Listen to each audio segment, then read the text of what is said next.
오늘도 빅뉴스가 어마어마하게 많아서 첫 번째 드디어 나온 것 같습니다. 경천 동지할 일.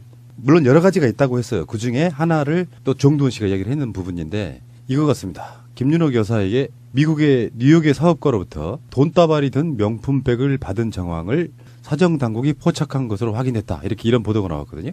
근데 사실은 명품백 그러면 이거 솔직히 먼저 고백을 드리고요. 내가 그 명품에 관한 최고의 전문가가 우리 바로 옆에 있잖아요. 예. 그래서 내가 아는 거 딱 하나를 물어봤어요. 마차님한테. 마차님, 그거 헤르메스죠? 그랬어요. 그랬더니 나한테 막 욕을 하는 거야. 헤르메스가 어딨어요?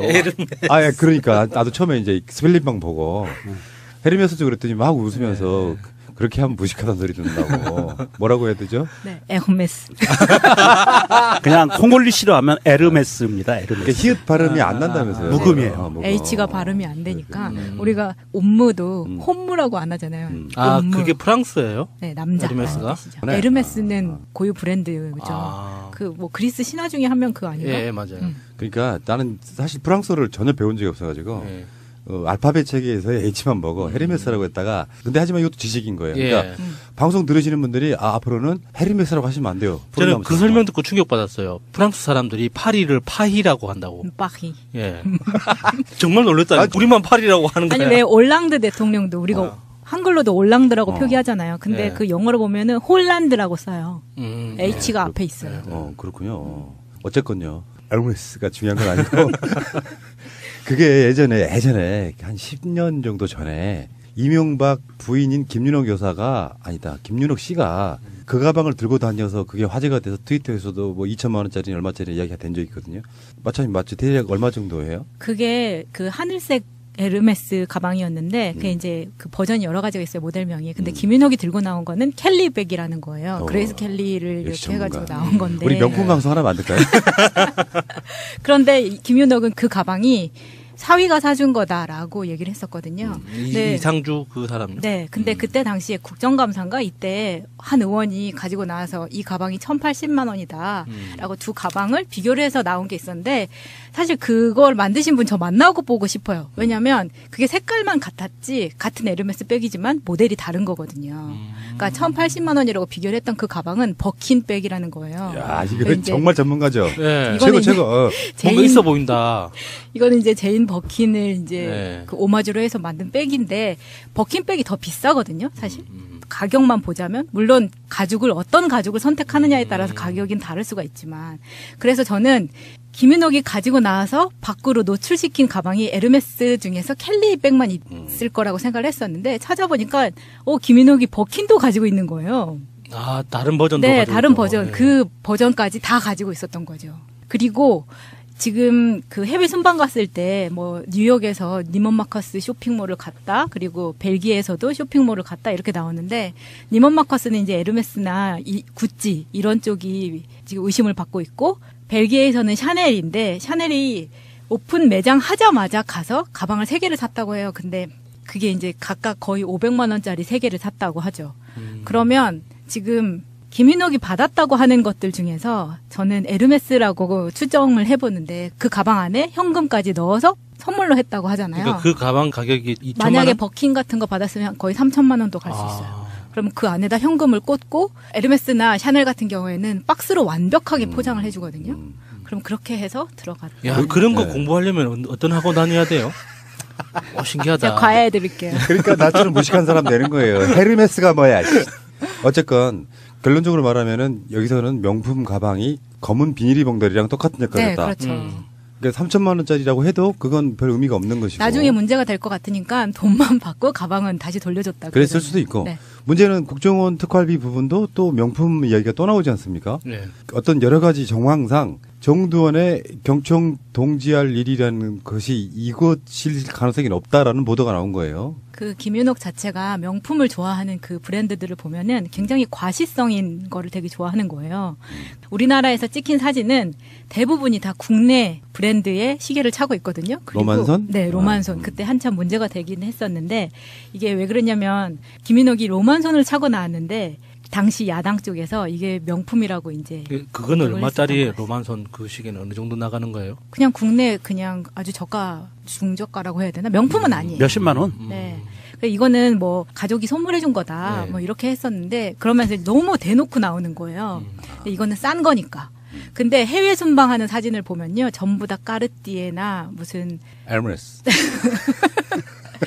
뭐 샤넬, 그 다음에 뭐 아무튼 이름을 들어도 알 수 없는 그런 브랜드들이 한두 개가 아니라 정말 콜렉션으로. 나중에 제가 이거를 제보를 어디다 좀 하려고요. 기사로 썼는데 되게 재밌을 것 그러니까 같아요. 그게 가격이 어느 정도나 까르띠에 그 되게 비싸다는 이야기를 가만 들은 있어봐. 적이 있어요. 야수님, 우리는 지금 네. 막 필이 꽂혔어 지금. 네.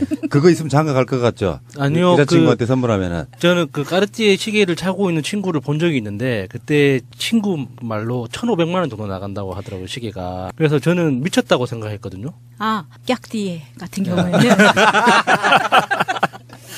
지금은 프랑스에서 중국 사람들이 너무 많이 사기 때문에 오히려 프랑스 국내에서는 판매가 떨어지는 그렇기는 해요. 근데 김윤옥이 살 때 요때는 굉장히 이 까르띠에에 대한 그게 많았을 때죠. 돈 가진 자들의 끝없는 추악한 욕심은 자기 돈으로 명품 사는 게 문제예요, 무슨? 김윤옥이 갖고 다니는 명품 중에는 초창기 남편이 돈 잘 벌었을 때 개인 산 것도 있겠지만 대부분은 다 뇌물이거나 네, 상납받았겠죠. 불법적인 거나 그런 경우가 꽤 많을 것 같고 이중성도 좀 문제가 있긴 하죠. 국내에서는 비난이 쏟아지니까 검소한 척하고 외국 나가서는 또 이렇게 과시하고 다니고 그 천박함. 근데 문제는 이제 나는 이것도 봤어요. 이 정도로 경천 동지할 일이 있나? 당나귀 좌우할 만한 일이 되는가? 이렇게 또 의심해 보거든요. 그러니까 이 정도 가지고 이런 생각이 핸드백의 외화가 가장 고액권이 얼마쯤 될까요? $100짜리가 제일 고액권이죠. 그거를 그 핸드백에 가득 채우면 얼마나 최대한 담을 수 있을까요? 그러니까 저도 이렇게 한번 하죠. 생각을 해봤어요. 뭐 많아봤자 한 3, 4억? 5억 정도? 가득 그런데 담으면? 100불짜리는 우리나라 5만 원짜리보다 크기가 훨씬 작아요. 예, 그러니까 영화에서 봤던 어떤 그런 통밥을 가지고 명품백을 이렇게 크게 뭐 나오는 게 아니잖아요. 배낭처럼 나오는 게 아니잖아요. 그러니까 그런 사이즈를 생각해 봤을 때 $100짜리 집에 있는 $20짜리 가지고 한번 가늠을 해봤어요. 그리고 이게 꾹꾹 눌러 담으면 한 5억까지는 들어갈 수 있겠다 생각이 들더라고요. 그러니까 그 정도 돈을 가지고 경청 동지할 건 아닐 것 같다는 거죠. 그 외화 중에 시중에서 유통되지 않는 고액권이 있어요. 달러 중에 가장 큰 시중 유통, 그러니까 소비자가 일반 사람들이 사용하는 고액권은 $100가 최고 고액권인데 네. 은행 간 거래를 하기 위해서 $100만 막 이런 고액권들도 있어요. 수표 같은 개념이죠, 우리나라에서 보면. 아하. 그러니까 미국에서는 금융기관 거래하기 위한 아. 그런 돈들이 있어요. 그런 거일 확률도 있어요. 그래서 한 100억 쯤을 네. 3천만 원짜리 그 검은 비닐이 봉다리에 담아서 주는. 그렇죠. 근데 이 기사에 따르면은 그거에 대한 대가로 요구한 게 금액이 너무 또 안 맞아요. 그러니까 만약에 100억, 뭐 50억, 100억이라고 치면 그 인쇄물 이렇게 이권 사업을 요구했다잖아요. 네. 그 인쇄물을 통해서 가져갈 수 있는 이익 자체가 그 정도 될까? 50억, 100억? 정부가 추진하는 인쇄 사업에 들어가는 비용이 얼마나 될 것 같아요? 이거 연간 예산이 국정 홍보물 제작. 수조 원대예요. 왜냐하면 이 인쇄물이 그냥 우리가 얘기하는 명함 같은 책자, 브로셔 같은 이런 것만이 있는 게 아니고 우리 그 박근혜가 추진한 사업 있죠. 정부 각 기관의 마크를 태국으로 다 바꾼 거. 이것도 인쇄물 사업이에요. 근데 모든 그러니까 게 다 인쇄물 사업이에요. 지금 우리나라 정부가 업무를 운영하는 방식 자체가 어떤 독점적 사업자를 지정해서 그 사업자가 모든 걸 다 가져가는 게 아니라 조달청을 통해서 각 부서별로, 지자체별로 이렇게 그 협상을 하고 그 규칙에 따라서 계약을 하게 돼 있는데 이 사람들이 어떤 이렇게 뇌물을 통해서 큰 돈을 들여가지고 중앙부처 하나를 찍는다고 해서 그 중앙부처가 조달하는 그 금액이 이렇게 그 정도로 클까라는 좀 생각이 들더라고요. 그러니까 정두원이 말했던 경천 동지에 딱 맞는 그 정도 급은 아닌 것 같다는 생각인 거죠. 하늘이 놀라고 땅이 흔들리는. 네. 그 정도가 그 정도일까요? 네. 어쨌건 잘 모르겠고. 아니 정말 우리나라 사람들 그 감성대로 오면 눈치질이나 이게 더 훨씬 더 큰 거죠. 아니 이게 지금 이 내용이 왜 경천동지하는 것이냐면 대통령 당선 전에 불법 자금을 줬고 어쨌든 명품이던 그 안에 돈을 넣었던 불법 자금을 줬고 대통령이 당선되고 나서 이권을 요구했고 협박을 했다는 거예요. 대통령과 정부를 상대로. 내가 이거 줬으니까 너도 일 줘야지라고 협박을 했다는 거예요. 그러니까 이게 경천동지할 사건인 거죠. 차라리 눈치질이나 이야기 있었잖아요. 그런 것처럼 이시영이 친아들이 아니었다. 뭐 이런 이야기라면 아니 정두원이 얘기한 경천 동지알 사건 3가지 정도 있다 그랬잖아요. 그러니까 그 중에 하나라는 거죠. 이게 대한민국 정부와 대통령이 일개 개인으로부터 협박을 당했다. 그런데 그거를 무마했다 이거거든요. 정두원의 발언에 의하면 그 사람들한테 자기가 정권을 잡게 되면은 무엇이든 해주겠다고 각서도 썼고 이 사람들한테 자기 사재를 털어서 뭐 돈으로 맡기도 했다고 했잖아요. 그러니까 협박을 당하니까. 아, 근데 이게 경철 동지알 사건인 거예요. 협박을 당했다는 거나 내가 보기에는. 잠시만요. 우리 광고주분들은 광고를 패싱하면 경천 동지할 일이에요. 광고 듣고 오겠습니다. 자, 어쨌건 이런 걸 가십이라고 하죠. 예. 드러내놓으면 그런가 보다 하는데. 그러니까 정두원이 너무 짜증나요, 진짜. 그러니까 스무고개 하지 말고 다 얘기를 하라고. 아니 이게 국민 상대로 장난치고 있는 그러니까. 거잖아요. 그러니까 가장 짜증나는 건 이명박이 아니고 정두원이야, 이씨. 예. 어쨌건 이명박은 이 방송 나가는 날 다음 날 검찰에 소환됩니다. 사실은 정치 시사 이슈 이 정도 이벤트는 수년에 한 번 있을까 말까 해요. 이게 엄중한 상황이어서 박근혜가 검찰에 출석하고 한 것도 우리가 봤지만 박근혜가 검찰에 출석한 것보다 더 어마어마한 이벤트예요. 그래서 지금 우리가 좀 정리를 좀 해보자고요. 이명박 측에서는 사실 물증 없는 수사라고 우기고 있어요. 대부분 다 이제 뇌물을 누군가 받아서 전달해 준다는 서로 간의 증언들만 나와 있는 경우가 많아요. 예. 그러니까 증언 자체를 증거가 안 된다고 생각하는 거예요. 그렇게 밀어붙이려고 하는 거죠. 명종님, 뇌물 사건의 특징에 대해서 다시 한번 설명 좀 부탁드립니다. 그렇죠. 특징이고 뭐 할 것도 없어요. 이거는 주고 받았으면 끝난 거고요. 준 놈이 줬다 그러면 끝나는 거예요. 아, 진짜 열받더라고. 그럼 한명숙 총리는 그럼 왜 그러면은 감옥살이를 시킨 거예요, 그러면? 그러니까 의자가 받았잖아요. 잘못했잖아, 의자가. 아니, 의자가 받았어. 의자 개새끼, 이거 어떻게 잡아 족쳐야 되나, 이거? 자, 보세요. 지금 이명박은 물증이 없다고 그러는데 들어가 보면 있어요. 아니, 들어가기도 전에 검찰이 물증을 까나? 소환돼서 들어가 보면 다 나와요, 그러니까 물증. 걱정하지 마. 오늘인가 이효재가 그런 이야기 했어요. 진짜 열받는 게 이런 거야. 혐의 사실을 중계에 방송하듯 공표하는 건 옳은 일이 아니다. 이렇게 이야기했는데 진짜 그 짓은 노무현 대통령 때 제일 많이 했고 없는 사실까지 만들어서 했고 지금 검찰의 그런 방식은 여권에 계시는 분도 불만이신 분들이 많아요. 관례가 돼버린다. 근데 또 검찰 입장도 나름 전혀 이해가 안 되는 측면이 아닌 게 당사자가 전직 대통령이에요. 그러다 보면 검찰 입장에서는 잘못된 방식인 건 분명히 맞지만 이게 수사 상황이 어찌 돌아가는지를 국민의 알 권리 차원에서 또 이야기한다라고 말하면 그것도 그게 딱히 틀린 말이 아니란 말이죠. 새가 날아든다는 여러분들의 하트를 먹고 삽니다. 잊지 않으셨죠? 에피소드 제목을 누르고 플레이가 되면 오른쪽 위에 하트를 꼭 눌러주세요. 오늘도 감사합니다. 더 많은 분들이 들을 수 있도록 하트 꼭 눌러주세요. 그런 측면이 있고 이제 언론의 보도는 한 발씩 앞서가면 이렇게 되죠. 이명박이 당일날 어떻게 출석해서 어떤 식으로 누구한테 어디서 조사받느냐 뭐 이런 이야기도 지금 나오고 있는 것이고 이건 범국가적인 이벤트.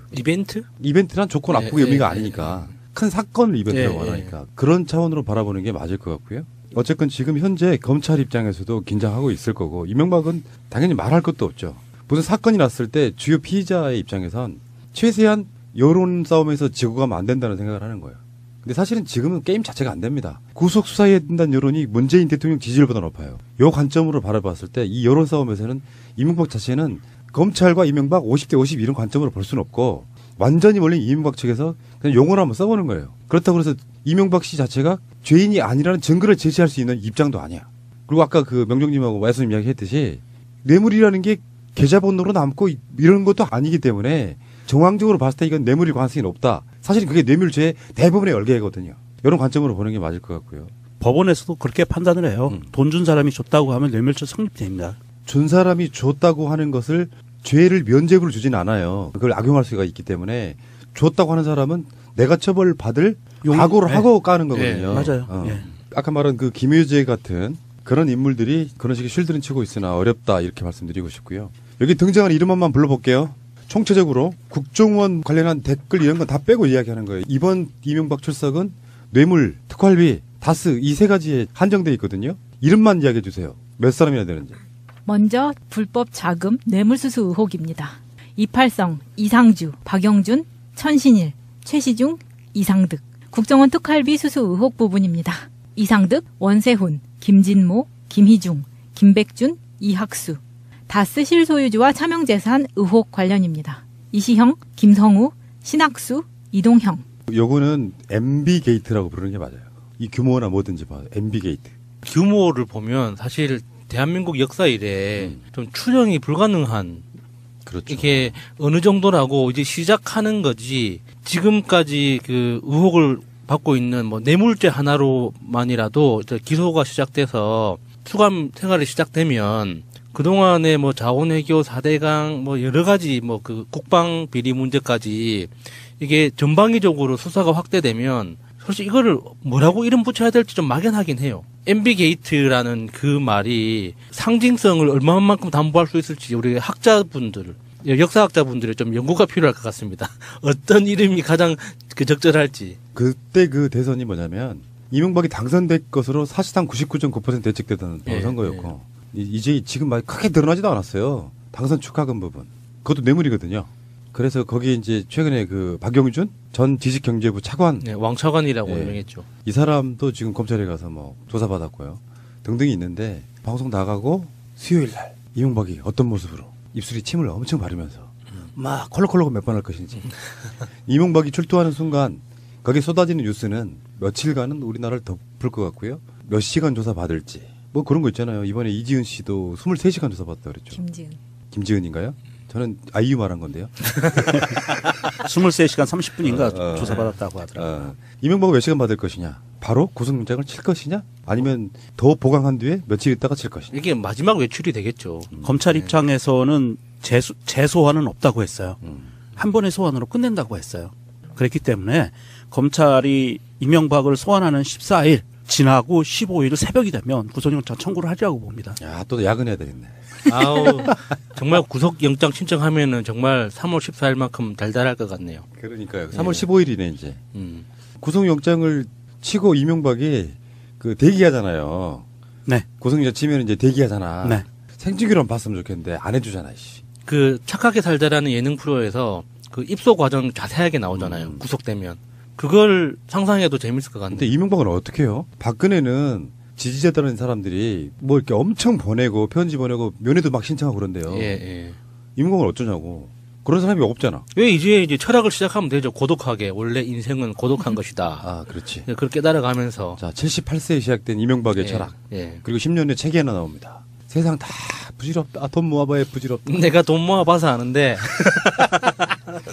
이명박 사건이 얼마만큼 경천동지할 것이냐 하면 이 이명박의 이 비리와 비행과 불법 행위가 모두 다 밝혀지는 날 전 세계의 금융권이 다시 한번 물갈이를 하게 돼요. 그러니까 비자금이 숨겨져서 움직인 모든 전 세계의 금융권들이 한번 뒤집어질 겁니다. 이거는 국제 경찰이 아마 개입되고 각 나라의 수사기관들이 다 들어갈 겁니다. 이거는 미국, 유럽 뭐 어디 상관없어요. 다 관련된 나라들은. 그러면 캐나다 긴장하고 있겠네요. 캐나다뿐이 아니죠. 네, 캐나다가 유럽, 캐나다 지금까지 나온 가장 자주 등장한 이름이 캐나다 은행이었잖아요. 이제 외우겠어 하베스트만. 예. 그 정도로 이 파급력이 클 거고요. 아마도 우리 촛불로 인해서 전 세계 지구의 민주주의 역사가 다시 한번 써지는 것과 더불어 이명박으로 인해서 그 덕분에 전 세계의 금융권이 보다 민주적으로 바뀌지 않을까 하는 생각을 합니다. 사실 숨겨놓은 돈 엄청 많을 거예요. 야스님? 지금까지 밝혀진 것만 해도 맞 얼마입니까? 예. 아니 사실 지금까지 밝혀진 것만 해도 이명박이 지금 받아 처먹었다고 알려진 돈이 100억이 넘잖아요. 우리가 살아생전 100억이라는 걸 통장에 찍을 일이 있을까요? 지금 내 통장 잔액 100억을 찍을 일이 있을까요, 과연? 지금 검찰에서는요, 금액을, 돈이라는 거, 다 토탈하면 한 1조 원 정도로 생각하고 있어요. 아, 수뢰한 금액을요? 이것저것 합해서 다 혐의 더해서 그 나온 돈이 1조 원 정도로 보고 있거든요, 검찰이. 이를테면 이제 다스 비자금 같은 거는 덩어리가 엄청 크겠죠. 몇백억대 되고. 아이고, 이명박 씨 좀 잘 좀 살지. 진짜 화무 11용이란 말이 딱 맞는 게 이명박이 당선되던 날 난 지금도 기억하거든요. 완전 멘붕이었어요. 질선거라고 생각을 했음에도 불구하고 정말 오랫동안 친하게 지내던 지인을 그날부로 헤어졌잖아요. 진짜로. 그러니까 나는 그 선거일 날 누군가 이렇게 만나게 돼 있는 어떤 모임이 하나 있었어. 근데 이제 출구조사 나오고 개표 들어가는 과정 속에서 이제 여기저기 옮겨다니면서 식당도 가고 뭐 호프집도 갔을 거 아니에요. 근데 이명박 당선을 박수치고 축하하는 사람이 있었어. 그 사람하고 언쟁을 너무 심하게 해가지고 나는 그 사람한테 지금도 사과받고 싶어요. 이명박이 당선되면 우리나라가 좀 잘 살게 되지 않겠어? 그 사람은 기업도 해본 사람이고 그때도 우리는 그런 확고한 그런 게 있었다고. 살아온 어떤 과정을 보면 분명히 국가도 그런 식으로 운영할 텐데 그러면 국가는 기업이 아닌데 잘 사는 사람과 못 사는 사람의 차이가 엄청 벌어질 거다. 이런 관점에서. 그리고 저는 이런 확고한 믿음이 하나 있거든요. 청렴한 사람이 정치를 하면 그게 국가적인 힘이 돼요. 온갖 부정부패로 대통령부터 그 지랄하는 자들이 당선이 되면 제대로 된 이익이 나도 기업주들이 노동자들한테 배분하지 않습니다. 그러니까 노동자 탄압하려고 노동부를 고용노동부로 바꾸는 그런 사람이었다고. 내가 겪어본 바에 의하면은 그때 그 이명박을 찬양했던 그 친구도 요즘 잘 안 된 걸로 알고 있어요. 그게 10년 지난 일이라고. 이게 대한민국 기성세대가 정말 종교처럼 믿고 있는 잘못된 믿음이 이런 게 있죠. 공부 잘하는 사람이 일도 잘한다. 정말 터무니없는 소리거든요. 공부를 잘하는 거는 운이 좋아서 그런 거예요. 그냥 공부 잘하는 그 공부라는 시스템에 적합한 자질을 타고난 아이들이 우연히 그 시스템에 들어가서 공부라는 성적이 높은 성적을 받는 거지 일을 하는 건 전혀 다른 문제거든요. 그런데 우리나라는 기본적으로 공부를 잘해서 성적이 좋은 사람한테 중요한 일을 맡겨요. 그러니까 어떤 경험이라든지 어떤 그 사회관계라든지 여러 가지 인간으로서 수행해야 되는 기본적인 자질보다 제일 먼저 앞자리에 성적을 두거든요. 그러니까 이런 개망난이 이런 개 같은 인간들이 사장 자리를 차지하고 좋은 대학 나온 사람들이 정말 무조건 그 리더 자리로 가는 거죠. 그러니까 이명박의 부의 시작이라고 하는 도곡동 땅도 사실은 현대건설 재직 시에 부정으로 취득했을 가능성이 높아요. 그게 그 인생의 시작이었단 말이죠. 그래서 지금 여기까지 왔는데 진짜 이거는 여러분들이 잘 깨달으셔야 돼요. 잘못되게 쓴 권력은 필연적으로 망하게 돼 있어요. 드러나게 돼 있다고. 물론 다 드러나지는 않겠죠. 이명박한테 그 많은 뇌물을 제공했던 자들 중에 90% 이상은 밖으로 못 드러날 겁니다. 준 사람과 받은 사람이 드러내지 않으니 다 드러날 리가 있나요? 그러나 법은 그게 한계죠. 이보다 한 10배, 100배는 더 많이 받았을 걸로 추정하나 증빙해낼 수가 없다는 그런 단점 때문에 그런 건데 어쨌건 몰락은 했고요. 이명박의 재산이 10조 원이든 20조 원이든 갇혀서 감옥에서 수년을 살게 되고 그런 식으로 인생을 마감한다면 무슨 의미가 있겠느냐. 돈 없었어도 양심 지키다 돌아가신 뭐 지금 딱 떠오르는 문익환 목사 같은 분들이 있잖아요. 그런 분들은 역사 속에 남잖아요. 존경하고. 대통령 명단을 쭉 봤어요. 내세울 만한 사람이 아직까지 3명밖에 없더라고. 부끄러워 죽겠어 아주. 미쳤다고 생각했거든요. 깍디에 같은 경우에는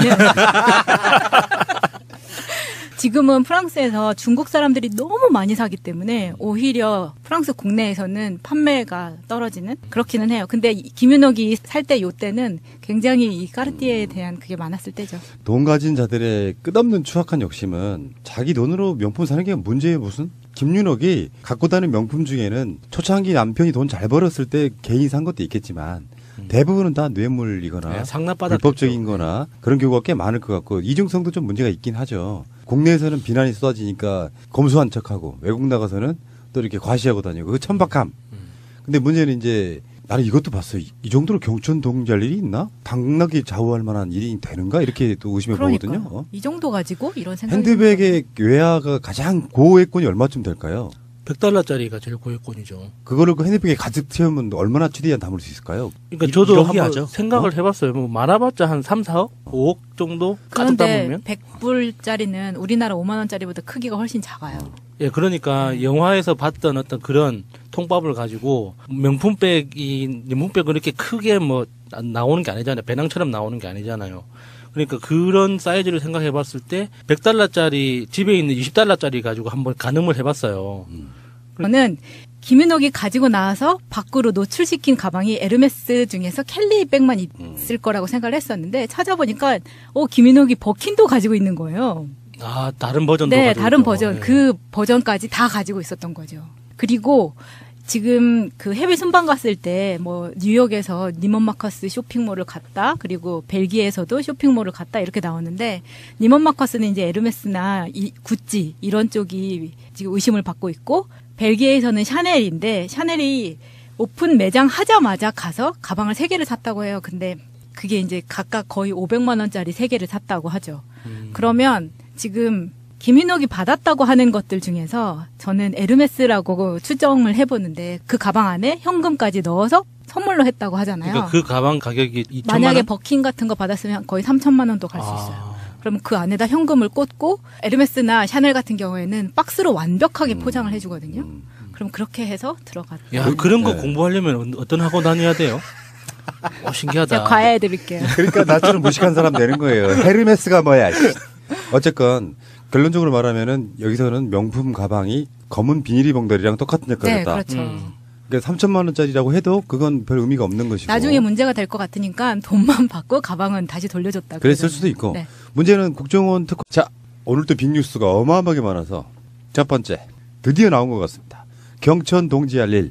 물론 여러 가지가 있다고 했어요. 그 중에 하나를 또 정두원 씨가 얘기를 했는 부분인데 이거 같습니다. 김윤옥 여사에게 미국의 뉴욕의 사업가로부터 돈다발이 든 명품백을 받은 정황을 사정당국이 포착한 것으로 확인했다. 이렇게 이런 보도가 나왔거든요. 근데 사실은 명품백 그러면 이거 솔직히 먼저 고백을 드리고요.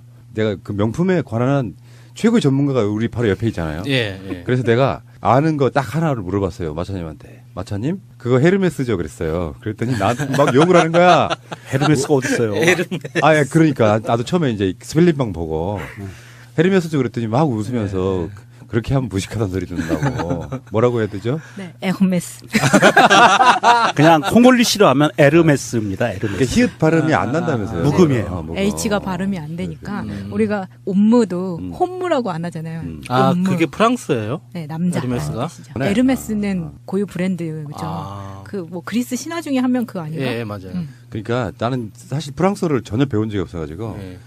알파벳 체계에서의 H만 먹어 헤르메스라고 했다가 근데 하지만 이것도 지식인 거예요. 예. 그러니까 방송 들으시는 분들이 앞으로는 헤르메스라고 하시면 안 돼요. 저는 그 설명 듣고 충격받았어요. 프랑스 사람들이 파리를 파히라고 한다고. 빠히. 예. 정말 놀랐다. 우리만 파. 팔비 부분도 또 명품 이야기가 또 나오지 않습니까? 예. 어떤 여러 가지 정황상 정두원의 경청 동지할 일이라는 것이 이것일 가능성이 높다라는 보도가 나온 거예요. 그 김윤옥 자체가 명품을 좋아하는 그 브랜드들을 보면은 굉장히 과시성인 거를 되게 좋아하는 거예요. 우리나라에서 찍힌 사진은 대부분이 다 국내 브랜드의 시계를 차고 있거든요. 그리고 로만선? 네, 로만선. 그때 한참 문제가 되긴 했었는데 이게 왜 그러냐면 김윤옥이 로만선을 차고 나왔는데 당시 야당 쪽에서 이게 명품이라고 이제 그거는 그걸 얼마짜리 했었던 거예요. 로만선 그 시계는 어느 정도 나가는 거예요? 그냥 국내 그냥 아주 저가 중저가라고 해야 되나? 명품은 아니에요. 몇십만 원? 네. 그러니까 이거는 뭐 가족이 선물해 준 거다. 네. 뭐 이렇게 했었는데 그러면서 너무 대놓고 나오는 거예요. 근데 이거는 싼 거니까. 근데 해외 순방하는 사진을 보면요. 전부 다 까르띠에나 무슨 에르메스.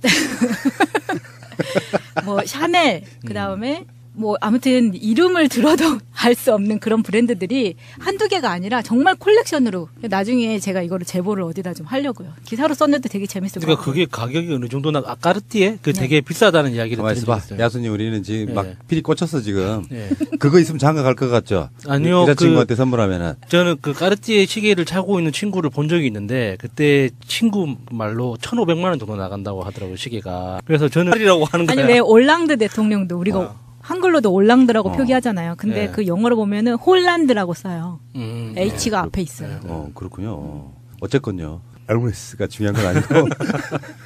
그게 예전에 한 10년 정도 전에 이명박 부인인 김윤옥 여사가 아니다. 김윤옥 씨가 그 가방을 들고 다녀서 그게 화제가 돼서 트위터에서도 뭐 2천만 원짜리 얼마짜리 이야기가 된 적이 있거든요. 마찬가지 맞죠? 대략 얼마 정도예요? 그게 그 하늘색 에르메스 가방이었는데 그게 이제 그 버전이 여러 가지가 있어요. 모델명이. 근데 김윤옥이 들고 나온 거는 켈리백이라는 거예요. 그레이스 켈리를 역시 이렇게 해가지고 전문가. 나온 건데. 우리 명품 방송 하나 만들까요? 그런데 김윤옥은 그 가방이 사위가 사준 거다라고 얘기를 했었거든요. 이상주 그 사람요? 네. 근데 그때 당시에 국정감사인가 이때 한 의원이 가지고 나와서 이 가방이 1,080만 원이다. 라고 두 가방을 비교를 해서 나온 게 있었는데 사실 그걸 만드신 분 저 만나고 보고 싶어요. 왜냐면 그게 색깔만 같았지 같은 에르메스 백이지만 모델이 다른 거거든요. 그러니까 1,080만 원이라고 비교를 했던 그 가방은 버킨 백이라는 거예요. 야, 이거 이제 정말 전문가죠. 네. 이거는 최고. 뭔가 있어 보인다. 이거는 이제 제인 버킨을 이제 네. 그 오마주로 해서 만든 백인데 버킨 백이 더 비싸거든요, 사실. 가격만 보자면 물론 어떤 가죽을 선택하느냐에 따라서 가격은 다를 수가 있지만 그래서